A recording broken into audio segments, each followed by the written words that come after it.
सुबह की राम राम साथियों, एक और नए सफ़र की शुरुआत, उमंग भरी सुबह।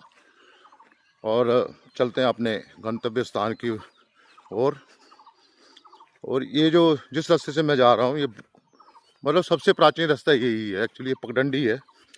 और जब से हमारी यहाँ पे जो सभ्यता आई थी, वेदर में भी आज भी अच्छी खासी नमी है और काफ़ी खुशनुमा मौसम है और मज़ा आ रहा है। और रातों में हल्की मीठी ठंड भी लग रही है। और यहाँ चबूतरा हुआ करता था और आम का पेड़ था, काफ़ी प्राचीन, लगभग 3 वर्ष पूर्व गिर गया है। तो अभी नया पेड़ कुछ लगा रखा है। मंदिर है यहाँ पे छोटा सा, बाबा बालक टूटी का अल्टरनेटिव है यहाँ पे। और यहाँ का छोटा सती माता का मंदिर, ये भी काफ़ी प्राचीन है। जय सती माता। यहाँ से चला गया नीचे की ओर ये रास्ता। नई नई जगह एक्सप्लोर करते हो तो नया नया अनुभव होता है और ज़्यादा मज़ा भी आता है। इस तरह देखिए। और ये रहा रास्ता मेरा, काफ़ी ऊबड़ खाबड़ है सुबह सुबह ही। तो उन्होंने कहा कि जो एचआर थे कि आपको जल्दी ही गाबोन के लिए आना पड़ेगा और अपना पेपर वर्क जल्दी जल्दी भेजो। तो ऑलमोस्ट मैंने अपना सारा पेपर वर्क भेज दिया। मेरा 3 दिन की फ्लाइट थी गगल टू दिल्ली, दिल्ली टू मुंबई, मुंबई से मेरी बिया फ्रांस फ्लाइट थी गैबोन के लिए, क्योंकि कॉलोनाइज बाय फ्रेंच है वो। तो कंपनी ने उसमें कोई ट्रांजिट वीज़ा वगैरह नहीं लगाया था और मुंबई से भी मुझे रोका नहीं गया, क्योंकि मेरे पासपोर्ट में जो वीज़ा लगा वो गैबोन का ही लगा हुआ था। लेकिन अब तो सिस्टम है अभी कि नहीं है, उस दौरान की बात कर रहा हूँ। तो मेरी फ़्लाइट मुंबई से फ्रांस के लिए डिपार्च हो गई और हम पेरिस में पहुँच गए। और वहाँ भी काफ़ी ठंड थी, जनवरी महीना था। तो बाद में एयरपोर्ट अथॉरिटी ने मुझे वहाँ पे अरेस्ट कर लिया और कहा कि, और पहली बात तो उनकी इंग्लिश इतनी अच्छी नहीं होती।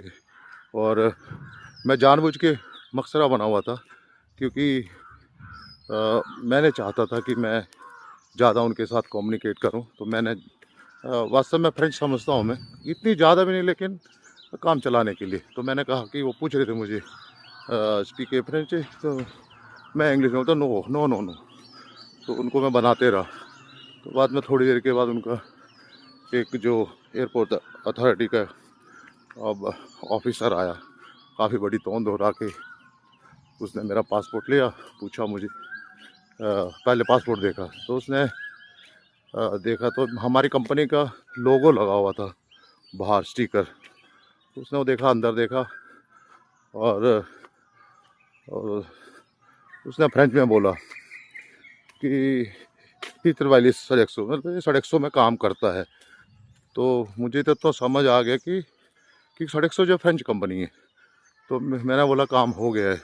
लेकिन एक तरफ लड्डू फूट रहे थे मेरे मन में, साला अरेस्ट होने दो, मतलब फ्रांस तो देखेंगे, अंदर फ्रांस की जेलें तो देखेंगे, कंपनी कुछ जुड़ाएगी, बड़ी कंपनी है, ऐसा कोई चिंता वाली बात नहीं थी। क्योंकि क्राइम तो किया नहीं था मैंने। क्राइम कोई ट्रांजिट वीज़ा का इशू था, ज़्यादा वहाँ से डिपोर्ट करते या आगे की तरफ भेजते, इतना ही होना था, या 8-10 दिन रखते जेल में। चलो मैंने बोला लाइफ का एक भी अनुभव हो जाता। तो कि फ्रांस की जेल में तो आधा पौना घंटा लोगों ने मुझे सरेंडर करना पड़ा था उनके साथ। तो बाद में ऑफिसर बहुत अच्छा था, तो उसने पूछा सम टी कॉफ़ी। तो मैंने भी, ठंड थी, मैंने डिनाई नहीं किया, मैंने बोला कॉफ़ी, ब्लैक कॉफ़ी, और मैं पसंद करता हूँ ब्लैक कॉफ़ी, अमेरिकन। तो हम लोगों ने कॉफ़ी पी उसके ऑफिस में बैठ के। तो बाद में बाहर निकला तो बाद में कॉफ़ी का जब मैंने प्राइस देखा तो 50 यूरो। मैंने बोला बाप रे बाप, मरने वाला काम था ये तो। अगर गलती से मैं उसको ऑफ़र करता तो 100 यूरो मेरे लंका लग जाती।